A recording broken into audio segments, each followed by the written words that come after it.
I'm done. But again, there was that challenge. But you got experience there. And they realized that because of their experience in direct sales, it was an opportunity to serve something for the single moms, those teachers, in ministry, full-time service, and everybody else gets the benefit as well. So they want to serve this. Well, why jewelry? Why jewelry? They didn't have a truckload of jewelry, and they were trying to find a creative way to move it. That's how most direct sales companies start. So they start with the opportunity meeting, but it's so true. Someone goes on a trip, they find a berry in some South Pacific island, and they eat it, and they lose 5 ounces, and they realize, I can bottle this juice, and I can sell it, and make a lot of money. Because people will lose weight when all they do is drink this juice and eat nothing else. They'll lose weight. Yeah, it's scientific, it's true. You know, if I only ate Snicker bars, I'd probably lose weight too. I mean, if that's all you ate. So anyway, they bottle it up. They got a great product, a great berry from some secret South Pacific island. They bottle it up, and then they try to find a creative way to sell it, market it. They usually go to direct sales. But see, it was very different with Andy and Joan. It didn't start with jewelry. How do we sell it and make a dollar? It started with a need, and they wanted to serve something. So they chose to serve jewelry as an opportunity, as a means to an end. Now you're glad it's jewelry. Anybody been in another direct sales business of any kind? That's right. And when you compare the products, you know what? Maybe you were one like on interiors where you needed a forklift and a backhoe and everything else to get the product in the door. And you had to build and construct displays. And you needed a crew of 37 construction workers to go with you at every show. And movers. Now you just take that little bag. You just wear some of it, and you go in, and you're done. You love the product because of the size, and also the fact that it's easy to serve. Now back to my juice. Now, David, you're looking good. You've lost a lot of weight. You're doing a great job. I don't know if it's the juice. If it is, then forgive me. Okay, good. It's not the juice. If I bring the bottle of juice, I say, here, drink this. We don't all stare at it and see what happens. I need before and after, and I need testimonials, and I need to sell you on the effects. Because it's going to take quite a while for the juice to kick in.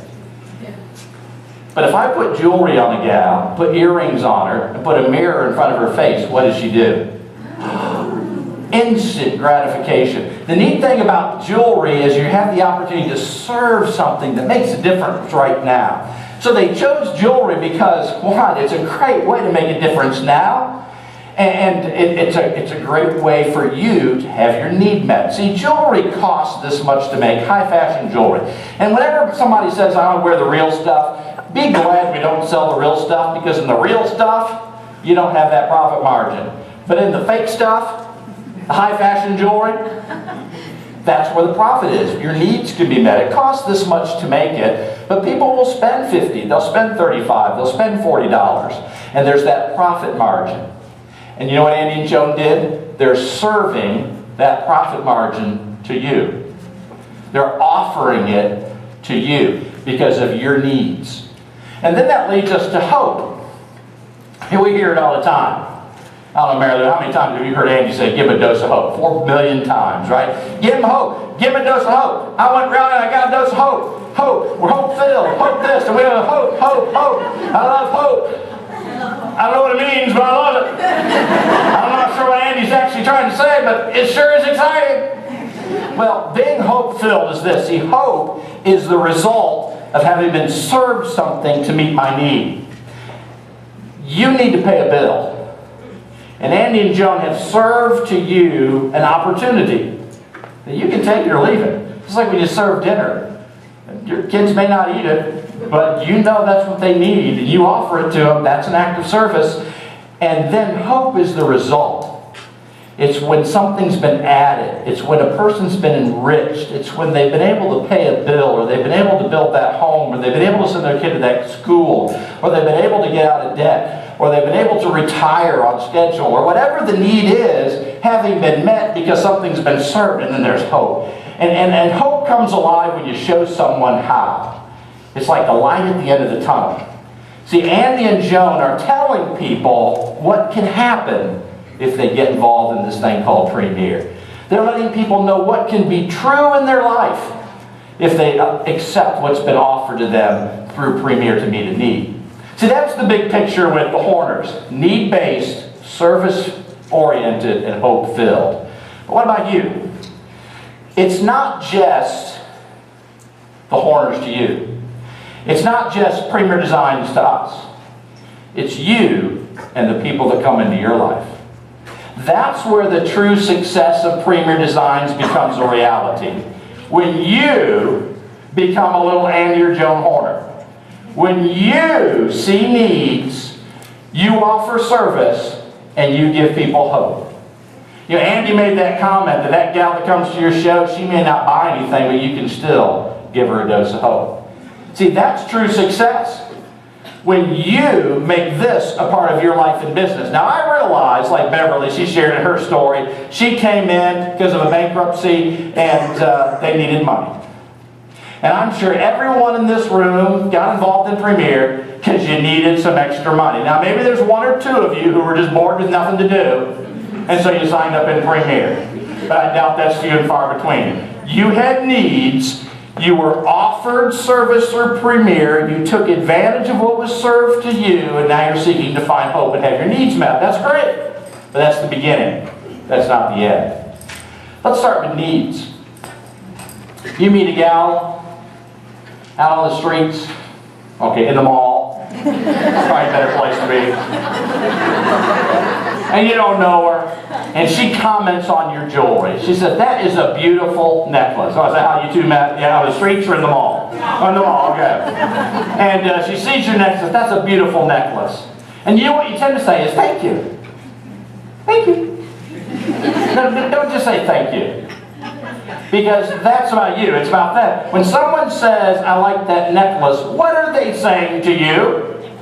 I want that necklace. I love that commercial for Volkswagen right now where the guy's saying, "Oh, this is the last one. There's no more. I got the last one." Because they don't want you to have what I have. You know, but Premier, it's different. The thing is, people will comment on what you have because they want one. So it all starts with this need that women have for jewelry. I mean, it really is. There's this need, and I'm talking about the most basic. I'm not getting spiritual here. I'm getting real. Women see jewelry, they like jewelry.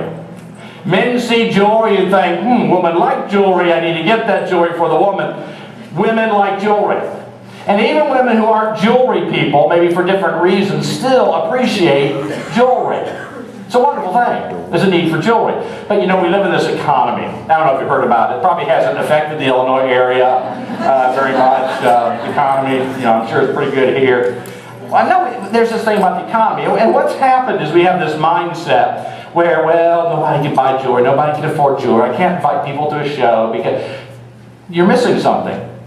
If you truly understand that women want jewelry, and you've got jewelry, you don't sell it, you serve it. You give jewelry away for free. Ladies, that's what you do. That is the most basic level of an act of service to meet a need that you have in Premier. You're not just selling jewelry, you're giving it away for free. Now, if ExxonMobil were to announce that if you gather a few of your family and friends together in your home, and we're going to send the gas guy in, and he's going to give away free gasoline, do you think it would make national news? Oh man, it would be exciting. Free gasoline. ExxonMobil's giving away free gasoline. Show up. When can you get on the calendar? Come on, everybody come to my house because you're going to get free gasoline. We get so excited. But you know what? We have that every day. It's called free jewelry.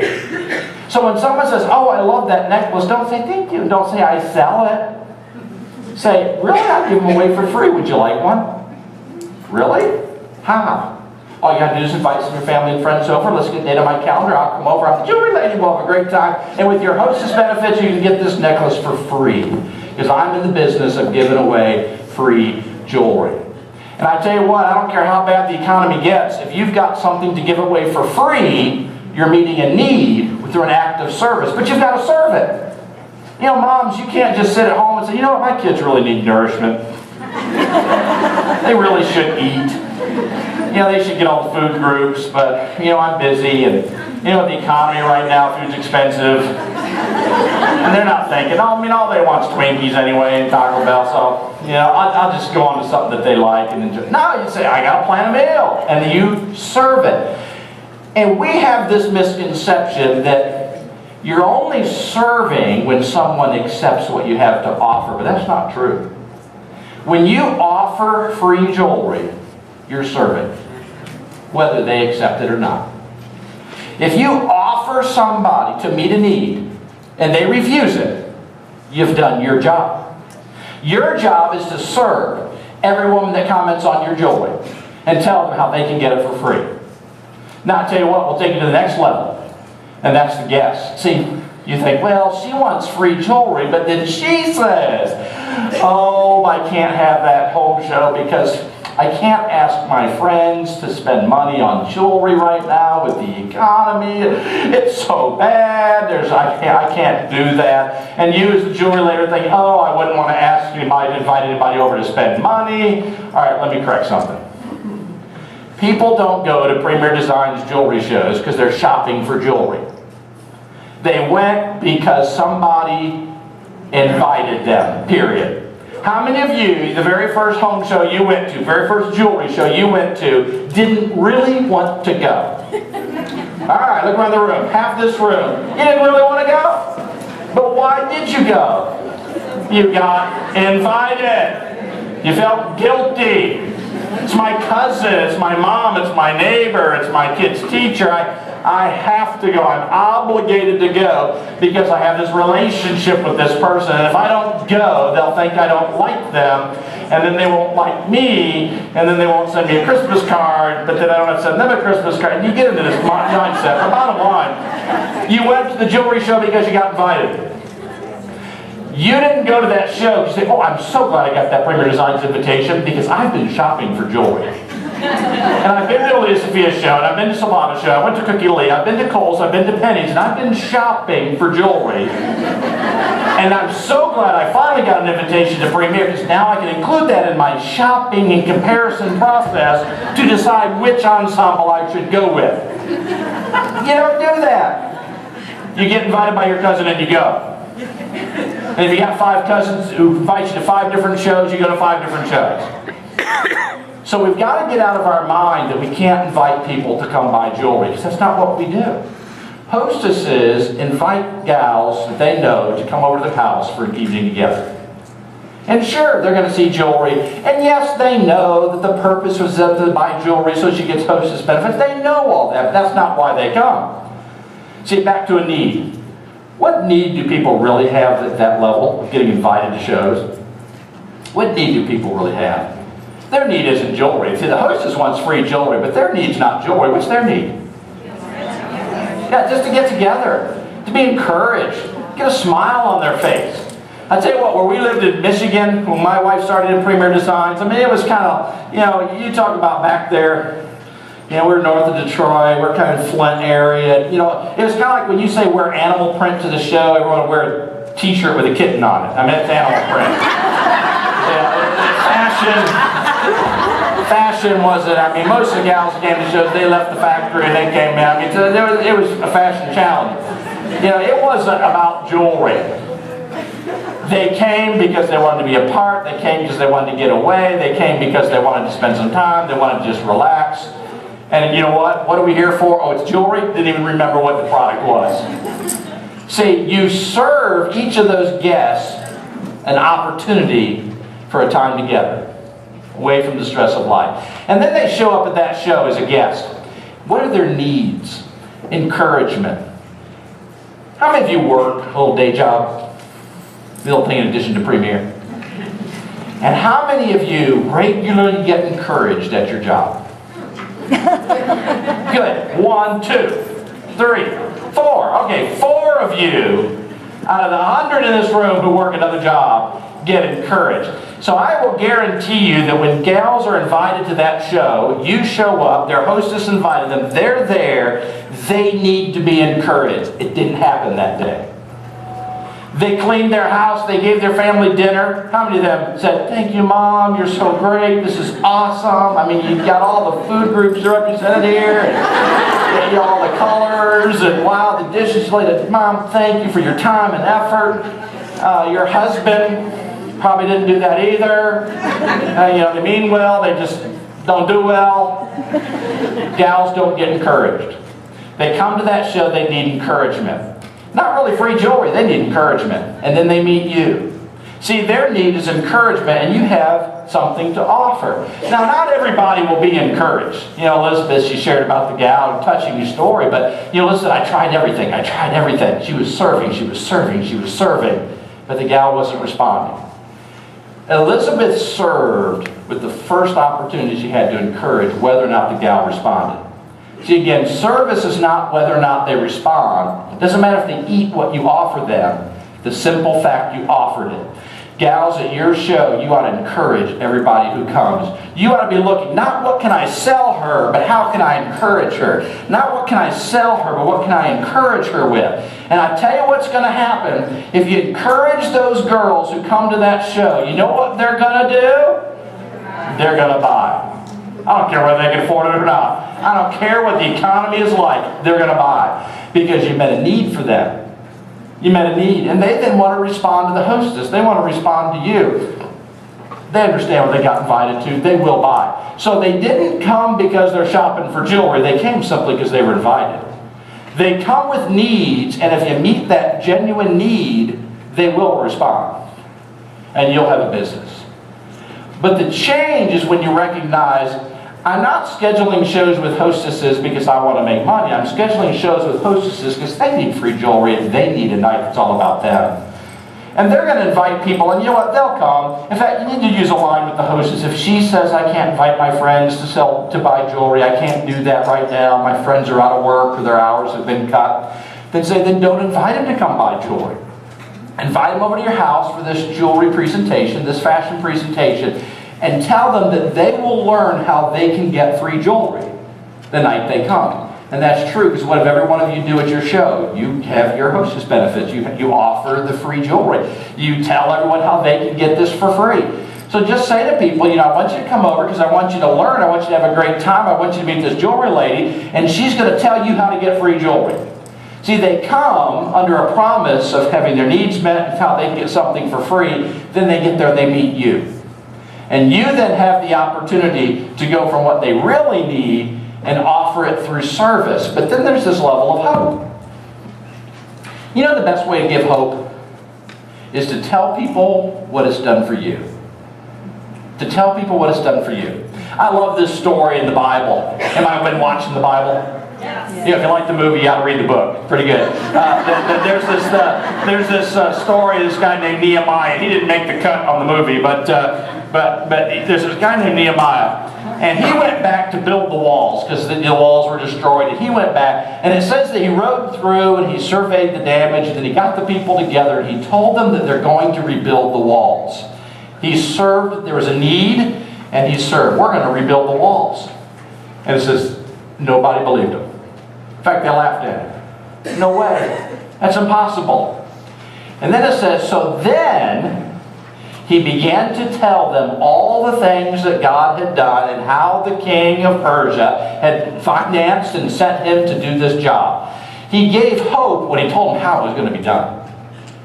He says, here's what's happened in my life, and here's how it can work for you.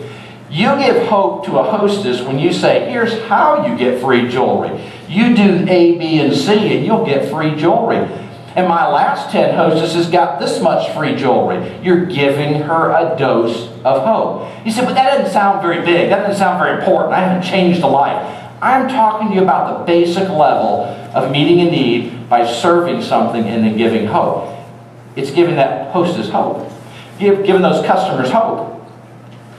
Giving them hope of how you can take an outfit and you give it a whole new look. So with the economy in which we live in, you don't need to buy a new outfit. Just accessorize it and you've got a whole new look.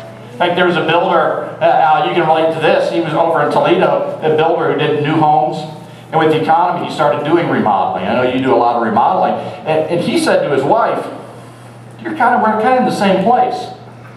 You know, no one can afford to build a new house, so I'm remodeling the one they have. And no one can afford to buy a new outfit, but they can remodel the one they already have. So he said, we're kind of in the same business with jewelry. You remodel and I'm remodeling. And this gal was excited about that prospect. So she started going around saying, you know what? Don't buy a new outfit. Let me show you how to remodel the one you've already got. Well, again, there's a lot of ways you can do it, but that's giving hope, showing how. And then you're going to meet people who have financial needs. those hostesses and those guests. If you open your ears, you're going to hear needs. You know what people do with their needs? They just throw them out there. I have needs. I have needs. They're like flashing lights. But the problem is we live in a society where we've put on our sunglasses because of all the flashing lights. And we've got a little overwhelmed and irritated by all the flashing lights. So we've got our sunglasses on so we don't notice the flashing lights. Take off the sunglasses and just listen at your next jewelry show. And you're going to have gals say things like, man, just found out my son needs braces. You know, I thought it'd be like $25 a month. No, $10,000. And that's phase one. Need. Someone else says, yeah, my daughter decided to go to college. I was hoping she wasn't smart enough, but she passed the test. Now she's going. I don't know how I'm going to pay for it. Need. That's a good one. My husband just had his hours cut back. Need. Well, we were hoping to retire next year, but there's just no way. Need. Debt. Someone talks about, I can't buy anything tonight because my credit card's maxed out. Need. See, every time someone talks, you've got to be looking for the need. And then you've got to serve them and answer. And here's a little phrase you need to use. We need to talk. Someone says, boy, I just found out today my son needs braces. We need to talk. And then move on. We need to talk. Then move on. Someone says, my daughter decided she's going to college and I was hoping she wasn't smart enough, but she passed some tests and now she's going. We need to talk. We need to talk. And someone else says, my husband lost some of his hours. We need to talk. And every time I say we need to talk, I'm serving something. And they're going to go, really? About what? All right, when can we get together over a cup of coffee? Because I want to show you how Premier can meet that need. Now, you come back to them and say, now, so we're going to talk. You have a time when we can get together? Because Premier can meet that need. Premier can put braces on your kid. Premier can send your daughter to college. Premier can compensate for the lost hours that your husband has just experienced. Premier can supplement your retirement. Premier can pay off your medical debt. Premier can get you out of credit card debt. Premier can solve any problem in the world. Yes, can bring world peace. Yeah. But when you listen to needs, you just say, we need to talk because Premier can meet that need. You're serving. Now, will everybody say, okay, when can we talk? No. But you've served by saying, let's talk about how Premier can meet that need for you. Now again, I don't want to undervalue that important thing. You're thinking, well, I want to serve, I want to enrich, but you don't tell anybody about Premier. If you want to serve, start with that basic thing. Premier can meet a need for you. Premier can meet that need for you. Premier can meet that need for you. And then tell them how. And that's where the hope comes in. When you sit with them and say, let me show you exactly what you need to do for Premier to meet that need. Here's what it did for me. Here's how I was able to meet that need or a similar need or make that amount of money. Here's what others are doing. Here's what you need to do. And you give them hope. Because that's when they finally say, I think I can do that.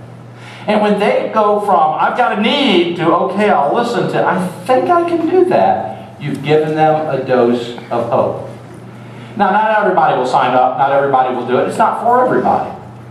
That's fine. Because, you know, there are two types of people with needs. There are needy people, and then there are people with legitimate needs. Now, here's the difference.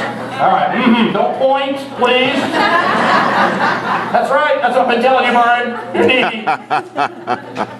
needy. Needy people and people with needs all have needs. Needy people don't want their needs met because they want people to continue to serve them. They don't want hope. They're blind to hope. People with needs accept the service because they're looking for hope. They're looking for deliverance. See, it's kind of like this. I'll boil it down. I've been sick, and so I get put on the church prayer list.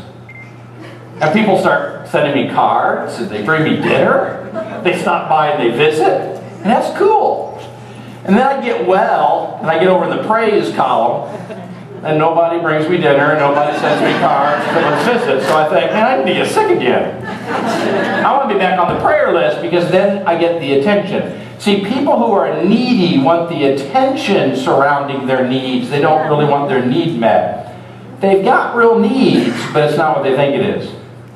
People with needs want to know, what do I need to do? Doc, what do I have to do to get well? What do I need to do to get from the prayer list to the praise list? Because that's where I want to be. I don't want people bringing me meals. I don't want people sending me notes. I want to be well. Amen. And see, that's a person with needs. Now, you don't know the difference because they all have needs. But everybody with needs, if you serve them the same thing and give them a dose of hope, how this can work for them, the ones who truly have needs will take what you're offering. They're going to take it. And they're going to give it a shot. And then you're going to come alongside and you're going to train, you're going to equip, and that's when hope grows. And then they're going to have that training show, and they're going to say, wow, I can do this. They've got hope. Then they sponsored their first person. They said, maybe I can do this. They were afraid about getting in front of a group, but now they realize this is something I can do. See, hope grows and grows and grows as they respond to what you've served them. Now, I say all of that in the context of realizing Andy and Joan started Premier. They took all the risk. They took all the risk and offered Premier as an act of service to give hope. You have the opportunity with very little risk. $3.95 is not a lot of risk compared to what Andy and Joan put at risk. Very little risk, you have the opportunity to serve the same thing and to give hope one person at a time. Andy and Joan started for ministry, for single moms, for teachers, and those in full-time service. Why did you start? You started with your own need, but now you need to grow to see the needs of others. Who are the people that you're burdened for? And then ultimately, who are the people that you want to use your profits to support? People ask all the time, can I get a list of all the ministries that Premier Design supports? You know what? We don't publish that list. You know what reason we don't publish that list? Is we don't want people to think, wow, I'm supporting ministry by selling jewelry. No, you're not. You're selling jewelry and you're making 50%. The Horners are doing some great things with their profits. What they want you to do is find the ministry you want to support and start supporting it. You know, the widow's mind is great. Start with that penny. Start with a little. But don't think, well, I'm a part of what Premier gives away. What are you giving away? Because it's not just through the home shows and the sponsoring and the jewelry part. It's also through your profits. You make 50%. What do you do with your 50%? Meet your need, but then consider other needs that you need to support. And if there's something that's on your heart, support it. If there's an organization on your heart, support it. If there's a ministry on your heart, support it. Because that's an opportunity for you to do exactly what the Horners have done. You can see needs, offer, and give hope. Even financially because of Premier. And then you recognize your needs have been met as well. In fact, you can plan that. If you've got to do 3 shows a month to meet your financial need, why don't you do 4 and take the profits from that 4th show and give it away to someone in need? That power's in your hands. If you're doing 6 shows, start doing 7 and take the profits from the 7th show and give it away to whomever is on your heart. See, the opportunity's there for you. And the Horners don't care who you give it to. They just want you to see needs and respond in service and give hope to somebody, just like they've done. That's where Premier works for you. You know, Tim wanted me to say hi to everybody, by the way. Hi. And the reason I say that, and I'll tell him y'all said hi back, because Tim came in the other day with his box of cards. You know, we don't see Andy as much. Andy comes by when he can. Andy is focused on everything else. He is focused on ministry, he is focusing on people, he's focused on a lot of things, and he's not worried about the running of a business, he's focused on the things he really cares about. And so now Tim is in that new role of president. You know, we get these cards. And most people, they write to Andy or they write to Tim, and you know the cards that they read to us in the office have nothing to do with how much money people make. The cards that excite Andy, and excite Tim, and excite us in the home office are when people say, I had the opportunity to do this because of Premier. Yes, it met this needs for me, and I've been able to do this. I just got a letter, and I should have brought it to read it. Brought tears to my eyes. Just 2 weeks ago, I got this letter. She's a counselor at Sandy Hook Elementary School in Connecticut. And she wrote this long letter. She got my name. She wrote, they received 1,000 token of love necklaces. They just got a box. There were 1,000. And they gave it to families from Sandy Hook, and then all the teachers in their school district all have this token of love necklace. They didn't know where it came from. She said of the 1,000 that were there, 5 of them had names on them. You know, little shipping stickers. You know, they still have a little sticker on there. And she thought, you know what, hers had a name on it. She thought, you know, I really should try to track this down, but she didn't. But then she said one day she was driving to work and her necklace broke. Now, she didn't get mad. She thought that is, you know what I should do? I need to call Premier Designs because my necklace broke. I'm kind of glad now her necklace broke, because you hear the rest of the story. You would think, oh no, the jewelry broke. I'm kind of glad it broke, because you know what, I better call. So she called Premier Design. She talked to Jerry in customer service. She kind of said, yeah, I got this necklace. I don't know where it came from, and it broke, and I really want to get it replaced. And there was this name, because she said, we wear it every day. The teachers are wearing that token of love every day. She said, it's what binds us together as a result of what happened. Jewelry from Premier. And then she had this one name. And so we got her talking to Mike Glenn and her prayer, do you know anything about this? I don't know anything about this. And we kind of called this one gal. And she said, well, I just responded to this person who said, hey, she was collecting. We finally tracked it down to a gal over in Michigan who she just had a bird to collect. She just wanted to collect 90 of them. And so she put out there, Facebook, wherever it was, she got 1,000. And she didn't know what to do with it. So she was kind of put out there, oh, I got 1,000, I don't know what to do with it. And another jeweler in Minnesota said, you know what, I'm going to New York to visit some relative. I'll stop by Michigan, I'll pick them up, and I'll just drop them off Sandy Hook Elementary School. So this gal came by, got them all. They didn't know each other. She goes out to New York. She goes to the school district building and said, I got this jewelry. It's just to encourage whoever needs encouragement. Just left a box. Well, then they decided, well, this full circle goes around. And this gal said, who do I think? And you know, here's what's neat about that. One jeweler who said, I'd like to do something small. But that something small turned into something great. And now we're working on them as an opportunity for a little rally testimony for them to say thank you to these gals who were a part. And we don't even know all who was. I mean, there might be some of you in this room who sent a token of love. We don't know. But the thing is, we're just going to have an opportunity to encourage people. And there's a little example of one person just saying, I just want to do something small. There's a need, and I can offer a piece of jewelry, just to maybe put a smile on someone's face. And the result is you gave a lot of hope. That's what Premier is all about. And I said to this gal, I said, we're not interested in being in the media. I said, this is not a story we want to talk about for public. It's just for us.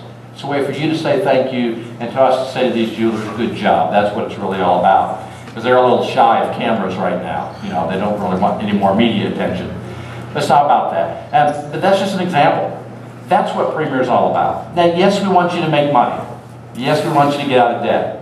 But then you're going to come to that place where you heard Darty. And even Darty, she's in this video. Darty passed away last year. We taped this video. She's telling about her story about being hornerized. A month after that, she found out she had a brain tumor, and then within another month, she was gone. I'm one of our jewelers since the beginning. We don't know what this life brings. But she used that little phrase, hornerized, which is just what Premier's all about, when it becomes a part of your life and business, we've been successful. So I don't care how much you sell, I don't care how many you sponsor, I don't care what your level of leadership is, I don't care if you're a senior leader, I don't care any of that. What we care about is, are your needs met? And do you have hope? And do you see the people that God brings in your life who have needs that you can serve and give hope? And if that happens, gals and guys, this is working. This thing's working. But again, we're not a religion. We're not a church. We are a business. Premier Designs is a cash cow. We have no debt. No debt. We don't have executive-itis. You know, people often ask, did you fly on a private jet? Yes. I call it American Airlines. I named it, you know. And I usually bring 100 or so of my best friends with me every time I travel. And no, we don't spend money on things like that, because that's not what it's about. The people in the home office, myself included, and Tim included, and everybody else that's working there, understands they're a part of something that's need-based, service-oriented, and hope-filled. And they want to deliver that to you so that you can deliver that to others. Some of you are making a lot of money. Some of you would wish you could be making more. But regardless of where you are, you have that opportunity. And that's what I'm here for, gals, because if you're in your first year particularly, you're never going to meet Joan. You likely will never meet Andy face to face. But I want you to know it's true. And it can be here for you as well. And those of us that have been around for some time and you got to be in their home and got to hear them directly face to face, got to hug them, we don't take that for granted. And we want you to have the very same thing in the years to come. I was over in Portland, Oregon a couple weeks ago, and I shared this. And 3 gals at different times came to me and said, that's the first time I've heard any of that. They got in just to make money. And it's the first time they'd heard any of this. Well, I don't want that to happen in Chicago. You may like it, you may not like it, you may take advantage of it, you might reject it. But that's what this is all about. We accept you for who you are, as you are, where you are, and hopefully Premier can make a big difference in your life as well. With that, I say thank you for letting me come to Chicago. And we've got